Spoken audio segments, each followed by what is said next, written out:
ఏం బావా అలా విచారంగా కూర్చున్నావు? అక్కయ్య ఏమైనా చేసుకుంది ఏమిటి?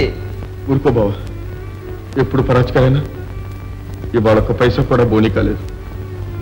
మనకి డబ్బు అవసరం ఉన్నప్పుడు ఒక్క కాణి కూడా దొరకదు బావా. అస్తమానం స్టాండ్ లో కూర్చుంటే ఎలా? కాస్త ఆ వీధి తిరగాలి. తిరుగుతూనే ఉన్నాను బావా.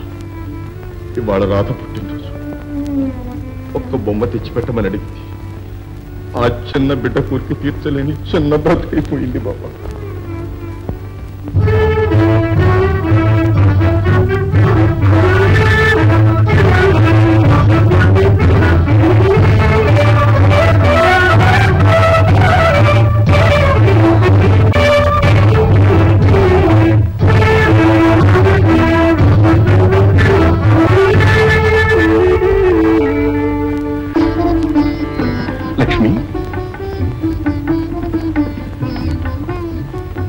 లక్ష్మి, భయమా?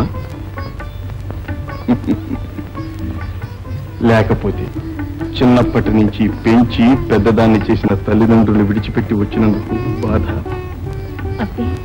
అదేం లేదండి. అలాంటి బెంగేమి పెట్టుకోకు లక్ష్మి. అయిన వాళ్ళందరినీ ఎదిరించి కోరిన వరుణ్ణి పెళ్లి చేసుకున్న ధైర్యశాలి కాదు, భాగ్యశాలిని. ఎప్పటికైనా మా అమ్మ నాన్న నీ మంచితనాన్ని తెలుసుకోకపోరు. దానికింది లక్ష్మి. ఇదిగో ఈ శుభ సమయంలో నీ చేతిలో చేవేసి చెబుతున్నాను. నేనుండగా నీకే లోటు రానివ్వను. నా సర్వసంపదలు నీ సౌఖ్యానికి, నీ ఆనందానికే ధారపోస్తాను. నిన్ను పువ్వుల్లో పెట్టి కాదు కాదు, నా హృదయంలో పెట్టుకుని ప్రణయ దేవతగా నిన్ను ఆరాధిస్తాను లక్ష్మి. అలా అనకండి.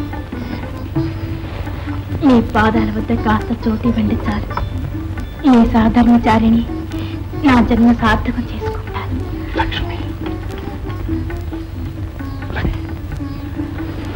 లక్ష్మి,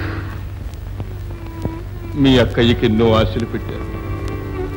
చివరకు ఏమీ తీర్చలేకపోయాను. కష్టాలే పంచిపెట్టాను బాబా. ఏం గురు అలా విచారంగా ఉన్నావే? అబ్బే ఏం లేదు. అలా చార్మినార్ దగ్గరికి వెళ్దాం పా, ఏదో ఛాన్స్ దొరుకుతుంది. జరా పోదాం పదా, వస్తా. నీ వెనుకే తిరిగే